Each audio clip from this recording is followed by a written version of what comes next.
রমজানে সারাদিন সুস্থ থাকতে সেহরিতে কি খাবেন সেই সম্পর্কে জানেন কি? রমজানে আমাদের শরীরের সুস্থতা অনেকাংশে নির্ভর করে খাদ্যাভ্যাসের উপর। কারণ সেহরিতে খাওয়া খাবারের উপর নির্ভর করে সারাদিন শরীর কেমন এনার্জেটিক কাটবে। আবার সেহরিতে খাবার না খেয়ে রোজা রাখলে শরীরে ক্যালোরির ঘাটতি দেখা দিবে। তখন শরীর দুর্বল হয়ে সম্পূর্ণ রোজা রাখা অসম্ভব হয়ে দাঁড়াতে পারে। আবার সেহরিতে খাবার না খেলে শরীরের বিপাক ক্রিয়ায়ও অনেক পরিবর্তন আসে। তখন শরীরে গ্লুকোজের ক্ষয় বেশি হয়, এতে শরীরে ক্লান্তিভাব, দুর্বলতা দেখা দেয়। এজন্য সেহরিতে পরিমিত পরিমাণে সহজে হজম হয় পুষ্টিকর ক্যালোরি সমৃদ্ধ সুষম খাবার গ্রহণ করতে হবে।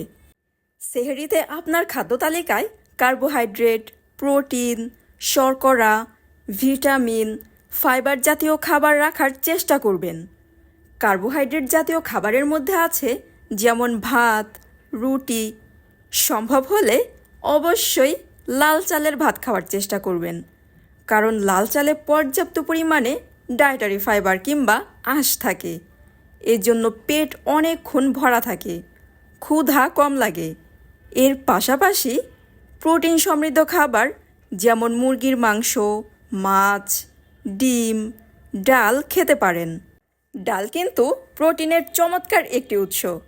প্রতিদিন এই সব আইটেম খাবার তালিকায় রাখার দরকার নেই, ভাগ ভাগ করে একদিন এক একটা আইটেম খাবার তালিকায় যুক্ত করতে পারেন।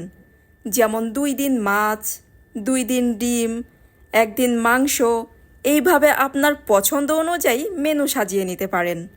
সেহরি কিংবা ইফতার যে কোনো সময়ই খাবার খাওয়ার সময় আস্তে আস্তে খাবার ভালোভাবে চিবিয়ে খাবেন। খাবার খাওয়ার সময় তাড়াহুড়ো করবেন না। সেহরিতে অনেকেই আছেন সেহরির টাইম শেষ হবার মুহূর্তে খেতে গিয়ে খাবার গিলতেই থাকে। এই রকম করা যাবে না। প্রয়োজনে মোবাইলে অ্যালার্ম সেট করে রাখুন, যাতে ভালোভাবে সেহরি করতে পারেন। কারণ একসাথে বেশি পরিমাণে খাবার খেলে বুক জ্বালা পোড়া, বদহজম, অস্থিরতা হতে পারে। সেহরিতে ভারী খাবার খাওয়া থেকে বিরত থাকুন, যেমন কাচ্চি, বিরিয়ানি, পোলাও, খিচুড়ি। এর পাশাপাশি চেষ্টা করবেন অতিরিক্ত ভাজা পোড়া খাবার না খাওয়ার।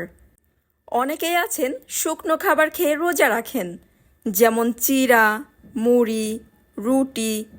এই খাবারগুলো খেলে সারাদিন প্রচুর পরিমাণে পানি পিপাসা পেতে পারে।